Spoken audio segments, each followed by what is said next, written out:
अल्हम्दुलिल्लाह वस्सलातु वस्सलाम अला रसूलिल्लाह व अला आलिहि व सहबी अजमईन, अम्मा बाद। अस्सलामु अलैकुम व रहमतुल्लाहि व बरकातुहू।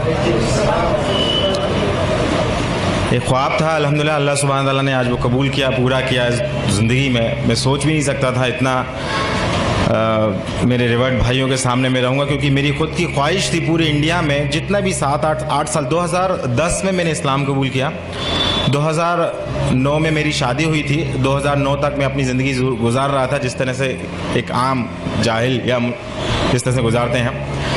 2010 में इस्लाम कबूल करने के बाद अल्हम्दुलिल्लाह 2012 में मेरी वाइफ, मेरी अहलिया ने इस्लाम कबूल किया। इस्लाम कबूल करते हुए साथ में ये भी बड़े मसले सामने आए कि कौन हमारी गवाही देगा, कौन एडवोकेट सामने आएगा। कोई भी सामने को आने को तैयार नहीं। यहाँ तक कि एक इदारे में हम लोग गए जहाँ पता चला कि यहाँ सर्टिफिकेट बन जाते हैं, यहाँ आपको आसानी हो जाएगी। मैं बिलोंग्स करता हूँ, पहले मैं आपको बता दूँ, मैं भोपाल की एक तहसील है बैरसिया, वहाँ से बिलोंग करता हूँ। और चूँकि एमपी का स्पेशल कानून है इस्लाम कबूल करने को लेके, ख़ास कानून बना रखा है, तो वहाँ इस्लाम कबूल करना और डॉक्यूमेंटेशन बनाना बहुत बड़ा मसला है। तो इस तहत में जब महाराष्ट्र में एक जगह गया पर्टिकुलर, वहाँ पे जब मैंने पता किया कि वहाँ इस्लाम कबूल होने के बाद वहाँ पे डॉक्यूमेंट्स बनते हैं, तो उनकी एक शर्त थी कि आपको खतना कराना पड़ेगा तो ही आपको डॉक्यूमेंट्स बनाएंगे। जैसा कि आप बताया कि बहुत सी शर्तें होती हैं, एक शर्त वो 2-3 साल तक वो परेशान होता रहा, बट डॉक्यूमेंट्स नहीं बने। डॉक्यूमेंट्स नहीं बनने के कारण लोग मुझे बहुत परेशान भी करते थे। अल्हम्दुलिल्लाह अल्लाह सुब्हानहू व तआला ने एक चीज़ महसूस करा दी इस बीच सारी, कि मुसलमानों का बिहेवियर, गैर मुस्लिमों का बिहेवियर, मुशरिकीन का बिहेवियर आपके प्रति क्या है। सारी चीज़ अल्हम्दुलिल्लाह साथ में कुरान में पढ़ रहा था। पढ़ते पढ़ते सारी लोगों की साइकोलॉजी अल्लाह ने समझाई, पूरी तरह से मुतमईन कि अब अगर अल्लाह सुब्हानहू व तआला ने ज़िंदगी दी है और उसने अगर मुझे ईमान दे दिया है तो वो खिलाने और पिलाने वाला वो है, तो मुझे किस चीज़ की फ़िक्र है और मुझे किस चीज़ से डरना है। अल्हम्दुलिल्लाह जैसे जैसे मेरी दाढ़ी बढ़ती गई, जैसे जैसे टकने के ऊपर पजामे ऊपर गए, लोगों को जो चिढ़ाते थे, जो कॉन्स्पिरेसी करते थे, लोग जो बहाने बनाते थे, वो दूर हटने लगे कि अब ये वापस नहीं आ सकता, अब ये वापस नहीं आ सकता। यहाँ तक कि मेरे परिवार वाले भी जो बहुत मुश्किल से, बहुत इतना सुबह शाम ताने सब कुछ, यहाँ तक कि मैं सुबह ऑफिस से जाता था, मेरी शाम को वाइफ जो है इतनी ज़्यादा मतलब तानों से भरपूर मिलती थी कि मतलब उसकी ब्रेन वॉश और सारी चीज़ करने में वक्त लगता था।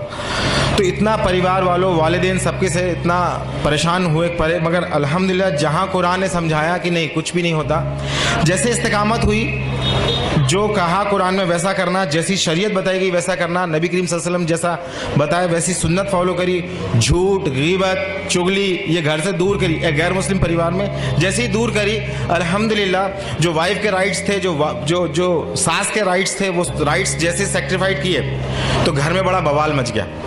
बवाल जितना मचा उतना लोग ये समझ गए कि ये इंसान कभी झूठ नहीं बोल सकता, ये इंसान किसी लेवल पे किसी को धोखा नहीं देगा, ये खुद अपना नुकसान कर लेगा। ये इवन मेरे वालिद को आके लोग बोलते थे कि यार ये कितना ऐसा इंसान हो गया, इसको कुछ समझाओ, ऐसा हो गया, गद्दार हो गया। मेरे वालिद बोलते हैं कि मेरा बेटा अब 24 कैरेट का गोल्ड हो गया है, मगर बेवकूफ़। अल्हम्दुलिल्लाह अल्लाह सुब्हानहू व तआला ने हमें तौफीक दी। हमारे डॉक्यूमेंट्स मेरे वालिद साहब की मदद से ही बने अल्हम्दुलिल्लाह। उन्होंने 2014 तक मुझे झेला, हमारे डिबेट चलते रहे 4 साल तक। उसके बाद फिर उन्होंने कहा कि तेरी इस्लाम की गंदगी लेके तू निकल जा, अपनी वाइफ बच्चों को लेके निकले। अल्हम्दुलिल्लाह हम लोग बाहर गए। उसके बाद कुछ समय बाद उन्होंने फ़ोन कर दिया, कलेक्ट्रेट, IG, SDM वगैरह सबको फ़ोन किया। फ़ोन करने के बाद बोला मेरा बेटा जो है ये इस्लाम कबूल कर गया, किसी ने इसका ब्रेन वॉश कर दिया, ज़रा देखो, हो सकता है देश के लिए नुकसानदायक हो सकता है। मेरे वालिद साहब फ़ोन करके बोल रहे हैं। मैं इस समय ऑफिस की ड्यूटी पे था। जब वहाँ से वापस आया, उन्होंने उस समय फ़ोन लगाया कि आप कहाँ पर हैं, हमें आपको ऊपर से बहुत सारे प्रेशर है, हमें आपका बयान लेना। मैंने कहा मैं जहाँ पर भी हूँ आप आ जाइए, मैं आ नहीं सकता ड्यूटी छोड़ के, आना तो पड़ेगा तुमको। तो मैंने कहा ठीक है, आप वारंट निकाल दीजिए। तो कह कब तक आते? तो मैंने कहा इतने दिन में जब भी आता मैं आपको फ़ोन कर। जब मैं आया, आने के बाद मैं उनको बयान दिया, तो मैंने कहा आप 2 रजिस्टर खोल के बैठिए, एक मैं आपको बयान देता हूँ, लिखिए। मैं अपनी मर्जी से, किसी भी कोई प्रेशर से नहीं, मैं अपने इस्लाम कबूल किया, कोई पैसा नहीं, कोई नहीं पहचानता, कोई मेरे साथ सपोर्ट नहीं, कोई गवाह नहीं, बट मैं हूँ, क्या करना बोलो। दूसरी चीज़ मैं बोला, अब आप सुनिए कि मैं इस्लाम क्यों कबूल किया, क्योंकि तुम भी जानते हो ईश्वर है, कि मैं भी जानता हूँ ईश्वर है, और ये कुरान तुम्हारे लिए थाने में। अल्हम्दुलिल्लाह नेक्स्ट डे मेरी वाइफ के लिए बोले बयान लेके, उनका बयान होना। तो मेरी वाइफ को सब लोग और भी लोग जो थे वो डरा दिए। जिन लोगों सबसे पहले जो हमारे अंसार बने, अल्हम्दुलिल्लाह अल्लाह उन्हें जज़ाया खैर दे, उनके हम रह रहे थे। अल्लाह सुब्हान ताला ने तो उनको लोगों को डराया। तो मेरी वाइफ जब पहुंची वहाँ तो मैंने वाइफ को बोला कि अगर कुछ ऐसा मसला होता है डांटने डपटने मारने का, तुम भाग के तुरंत चौराहे पे आ जाना, वहाँ पिटेंगे तो अल्हम्दुलिल्लाह शहादत होगी, मसला नहीं। लोग पूछेंगे क्यों पिट रहे हैं, कम से कम रीज़न की तरफ जाएंगे, काम हो जाएगा हमारा। लोग पूछेंगे क्या बात है, ऐसा क्या बेवकूफ़ बन गए इस्लाम में, ये हमारा काम हो जाएगा, लोगों के अंदर एक क्यूरियोसिटी पैदा होगी। अल्हम्दुलिल्लाह वहाँ पे भी ये मंजर रहा कि एक पुलिस वाला बच्चों को संभाल रहा है, एक पुलिस वाला बाहर गेट पर रोक दिया सारों को रोकने के लिए, एक पुलिस वाला मोहब्बत से बयान ले रहा है। अल्हम्दुलिल्लाह अल्लाह का करना ये हुआ कि एक पुलिस वाला हमको बोलता है अब ये जो तुमने बयान लिया उसके IT रिपोर्ट डाल के तुम उसका IT से इन्फॉर्मेशन लेके RTI के तहत पूरी इन्फॉर्मेशन ले लो, तुम्हारे डॉक्यूमेंट्स बनाने में काम आएगी। वहाँ से डॉक्यूमेंट्स मेरे अब्बा की मदद से चालू हुए बनना। अब तक मैं क्या सोच रहा था कि मेरे अब्बा की इज्जत, मेरे अम्मी की इज्जत, मेरे रिश्तेदारों की इज्जत, अल्लाह सुब्हान ताला यहाँ एक बात समझा दिया, सबसे ज़्यादा मोहब्बत तुम्हें अल्लाह से करनी है, उसके बाद तुम्हें सबसे करनी है। अगर तुमने उसके साथ किसी और से ज़्यादा इमोशनल अटैच हुए, वहीं से तुम्हारी आजमाइश आएगी। तो ये चीज़ बड़ी मुश्किल से समझ में आई। जब तक मैं मेरे अब्बा हैं, मेरी माँ हैं, इनके हुकूक हैं, इनके सारी चीज़ें हैं, ये सब चल रहा था। बेशक ये हुकूक है, इस्लाम कभी नहीं कहता रिश्ते तोड़ने को, बट वो बार बार रिश्ता तोड़ रहा है, रिश्ता तो तोड़ रहा है, शर्त रख रहा है। इस्लाम शर्त नहीं रख रहा। मैंने एक्सेप्ट किया, आप करना करो मत करो, मैं आपकी पूरी तरह खिदमत करूँगा, पर इस चीज़ को नहीं समझ रहे हो। तो एक इमोशंस, आज भी अगर इमोशन से ज़्यादा अगर हम लोग ज़्यादा तरजीह देते हैं, आज भी हम मुसलमान होने के बावजूद, तो अल्लाह सुब्हान ताला मुशरिकों के बारे में पहले ही फरमा चुका है कि ये लोग दुनिया पसंद होते हैं, ये लोग ख्वाहिश पसंद होते हैं, ये तो चाहते हैं तुम्हें, जब तक कि तुम्हें अपने उल्टे पैर ना फेर दें तुम्हारे पीछे से नहीं हटेंगे। फिर अल्हम्दुलिल्लाह इस्लाम एक्सेप्ट होने के बाद फिर लोगों को दावत तबलीग का काम चला, और इस बीच ये समझ में आया कि मुझे करना क्या है।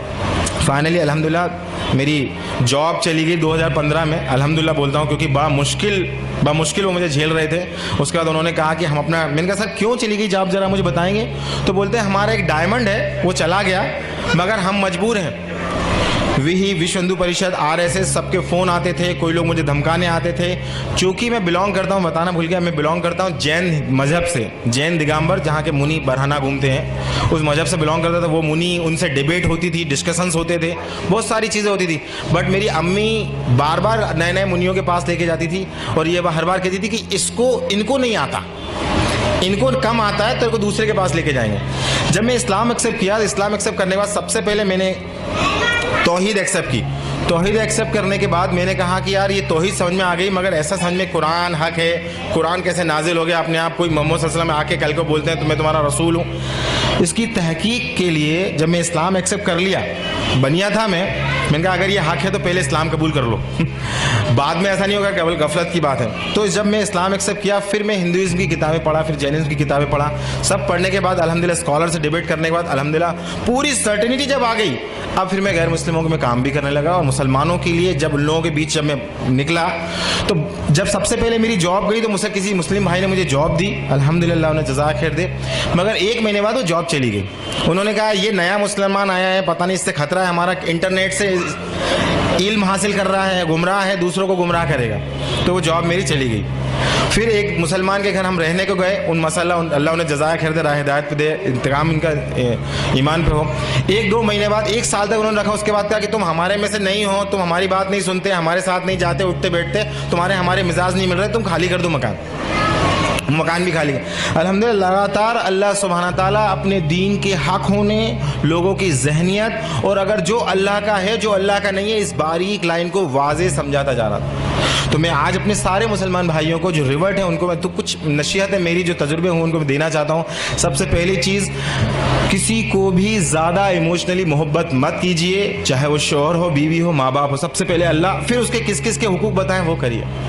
सेकंड चीज़, मेरे भाइयों मेरी बहनों, शैतान हमारे जहनों में बार बार ये बात दिखाता है, देखो ये मुसलमान कैसे हैं, हमें बताता है कि हमारे मुसलमान कितने बुरे हैं। तो हमारे जहनों में उनके बीच में गैप पैदा कर देता है। मुसलमानों की बुराइयां बता बता के और हमें अपना बेहतर बता के मुसलमानों और हमारे बीच में एक गैप पैदा कर देता है। तो इस गैप को हमें नहीं देखना है, इन बुराइयों को हमें नहीं देखना है। अल्लाह ने कहीं भी नहीं कहा इन बुराइयों को देखो तुम।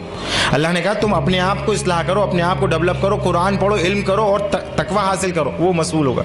तीसरी चीज़, हम इतना ज़्यादा परेशान हो चुके होते हैं मसाइल से, ज़माने के मसाइल से, लोगों की गाली से, लोगों के किनारा करने से। जो मुसलमान हमें मदद करते हैं, कल जब हम उन्हें इस्लाह की 4 बातें बताते हैं तो वो हमसे किनारा कर लेते हैं। इन सारे मसाइलों से हम इतना ज़्यादा परेशान हो चुके होते हैं, तो अल्टीमेटली बात ये आती है कि हम इनमें कूद के उनको इस्लाह करने की कोशिश करते हैं। तो मेरा मशवरा यहाँ ये है कि केवल और केवल कुरान पहले अपने, अल्लाह भी कुरान में फरमा रहा है कि बचाओ अपने आप को और अपने अहलो अहल को जहन्नुम की आग से। तो सबसे ज़्यादा मेहनत करें अपने बच्चों और अपने बीवी बच्चों पे। क्यों? क्योंकि मेरी अहलिया मुझसे पूछती है कि, मुझसे कहती है कि मुझे फ़िक्र अपनी थी कि अपना हम जो कर रहे हैं ठीक है, मगर मुझे खौफ इस बात का है कि मेरा बेटा जहन्नुम ना चला जाए, मैं उसकी क्या तैयारी कर दूं, क्योंकि ये भी एक ऐसा मुसलमान बन जाएगा जिन मुसलमानों को देख रहा है। एक मुसलमान, एक होता है इस्लाम कल्चरल, जिसे हम सब आपस में ज़िंदगी गुजार रहे होते हैं, जिसमें रिवाज होते हैं, रीतियाँ होती हैं, ये कल्चरल इस्लाम जोन देता है। जहाँ उन्हें आसानी मिलने लगती है वो फिर से कल्चरल जोन में जाने लगते हैं। तो मेरा आपसे गुजारिश है, बहुत तजुर्बे की नसीहत मैं आपको रखना चाह रहा हूँ कि कल्चरल इस्लाम को पहचानिए, ये इस्लाम नहीं है। जिन रीति रिवाजों को आज मुसलमान फॉलो कर रहे हैं वो इस्लाम नहीं है। इस्लाम वो है जो अल्लाह ने दिया, जिसका दीन मुकम्मल नबी सल्लल्लाहु अलैहि वसल्लम करके, उसी को पहचाना, उसी पे चलना, ये कंपैरिजन। और लास्ट में आपसे बोल रहा हूँ, मुसलमानों के लिए हमें क्या करना है? हमें करना अल्हम्दुलिल्लाह, हमारे जो मुस्लिम भाई हैं उनके लिए केवल कुरान की, खुद कुरान की तरबियत लें और उनको कुरान एक आयत सीखे, उनको एक आयत सिखाएं और सिखाएं, और अपने आप लोगों को, जो रिवर्स भाई हैं उनके लिए क्या बेहतर से बेहतर कर सकते हैं वो करें। आखिरी में बात थी कि हम, मेरा क्या ख्वाहिश है, अल्हम्दुलिल्लाह भोपाल से मैं चाह रहा था, अल्हम्दुलिल्लाह मैं भोपाल का रहने वाला हूँ, और चूंकि मसाइल वहाँ इतने ज़्यादा बढ़ गए, जॉब चली गई, किसी ने मुझे मशवरा दिया आप यहाँ पर आके करिए काम, अल्हम्दुलिल्लाह आपके लिए कोई मसला नहीं है, अल्लाह ने यहाँ पे प्रोफेसर की जॉब दिला दी, अल्लाह ने वेल्थ सेटल घर कर दिया, हिजरत की बरकतें दिखाई, ईमान इतना बढ़ा है अल्लाह ने, अल्हम्दुलिल्लाह। तो मैं चाह रहा था कि कोई एक इदारा ऐसा होता जो केवल रिवर्स के लिए काम करता। कुछ इदारे हैं जो दावत के काम करते हैं, मगर दावत के बाद क्या, उनकी तरबियत का क्या, उनके मसाइल का क्या। तो मैं इवन हैदराबाद में भी 2-2.5 महीने में सोच रहा था, ढूंढ रहा था कि कहीं कुछ ऐसा हो। अल्लाह का करना हुआ, कुछ एक हफ्ता भी नहीं हुआ मुझे पता चला अल्हम्दुलिल्लाह एक ऐसे लोग हैं, ऑर्गेनाइजेशन का भी नहीं पता था, ऐसे लोग हैं जो काम कर रहे हैं। अल्लाह सुब्हाना ताला उनकी मामला को कबूल करे, उन्हें खूब दुनिया और आखिरत में नवाजे। ये बहुत बड़ा, वाकई बहुत बड़ा काम है, क्योंकि ये मसाइल वो लोग नहीं समझ सकते जो रिवर्स, जो जिन चीज़ों से गुजर के आ रहे होते हैं। अल्लाह उन्हें तौफीक दे मजीद। और मेरी गुजारिश है वो लोग मुझे कबूल कर लें, मैं उनके साथ जुड़ूं, उनके साथ काम करूं, उनका एक अहम हिस्सा बन के काम करूं इंशाअल्लाह। और मेरे मुस्लिम भाइयों, रिवर्स भाइयों के लिए मैं खुद चाह रहा था कि एक ऐसा इदारा बनाना ही हैदराबाद में आके, अल्लाह ने इनसे जोड़ दिया। और उस इदारे का मकसद भी ये था कि इन रिवर्स भाइयों की तरबियत करना। अगर इनकी तरबियत रही, अगर ये अल्लाह से मोहब्बत करते रहे, इंशाअल्लाह इनका कुछ नहीं बिगाड़ सकता, कोई कुछ नहीं बिगाड़ सकता इनका, क्योंकि अल्लाह खुद कह रहा है, क्योंकि हम अल्लाह के चुने हुए बंदे हैं। अल्लाह ने कहा कि अगर तुम ये काम नहीं करोगे, तुम किसी और को चुन लेंगे, तुमसे बेहतर होंगे। आज रिवर्स अल्हम्दुलिल्लाह कोई बात की कंप्रोमाइज, हर चीज़ कंप्रोमाइज़ करके बैठे हैं। अपना माल, औलाद, माँ बाप सबसे ज़्यादा कीमती होते हैं, इस सब का कंप्रोमाइज़ करके बैठे हैं अल्लाह के लिए। और आज मैं उनको भी एक खौफ वाली बात बता रहा हूँ रिवर्ट्स के लिए, कि अगर वो मुस्लिम कल्चर में आ गए, मतलब एक रीति रिवाजों में फंस गए, अगर इसको बुरा लग रहा है, उसको बुरा लग रहा है, इसको बुरा लग रहा है, अल्लाह की परवाह नहीं कर रहे, तो वो भी वैसे ही हो जाएंगे जिसको अल्लाह ने कहा कि इनको हटा के नई कौम लेके आऊँगा। तो मेरे भाइयों, खूब इल्म हासिल करें, केवल अल्लाह को राज़ी करने की बात करें। व आखिर दावाना अल्हम्दुलिल्लाहि रब्बिल आलमीन। अस्सलामु अलैकुम रहमतुल्लाह।